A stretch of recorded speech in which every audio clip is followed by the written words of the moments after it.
Messenger ndini Fire sting Mr. President T-levels mine messenger Simpride hiro rudo rwandaichemera kuna Mwari rwandaikumbira ndaigaro zishumira nasi ndazomuwana ndaisitsvaga wandinoti wangu angandipe rudo kusvika pandozorora ini ndaisitsvaga wandinoti wangu angandipe rudo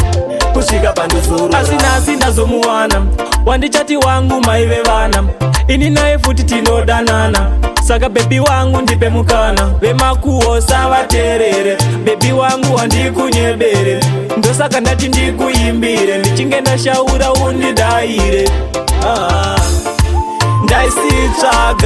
ndaisitsvaga wandinoti wangu angandipe rudo kusvika pandozorora ini ndaisitsvaga wandinoti wangu angandipe rudo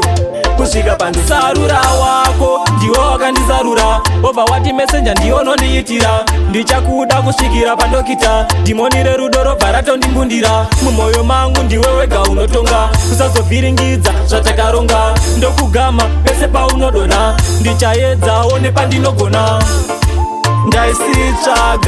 ndaisitsvaga wandinoti wangu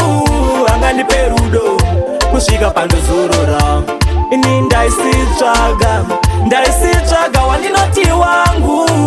angandipe rudo kusvika pandozorora asi nasi ndazomuwana wandichati wangu maive vana ini naye futi tinodanana saka bebi wangu ndipe mukana vemakuwo savaterere bebi wangu wandikunyebere ndosaka ndati ndikuimbire ndichinge ndashaura undidaire ndaisitsvaga wandinoti wangu angandipe rudo kusvika pandozorora ini ndaisitsvaga wandinoti wangu angandipe rudo kusvika pandozarura wako ndiwo wakandizarura obva wati messenger ndiyo nondiitira ndichakuda kusvikira pandokita ndimonire rudo robva ratondimbundira mumwoyo mangu ndiwe wega unotonga usazovhiringidza zvatakaronga ndokugama pese paunodona ndichaedzawo nepandinogona ndaisitsvaga wandinoti wangu angandipe rudo kusvika pandozorora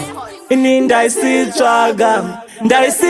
wandinoti wangu angandipe rudo kusvika pandozorora.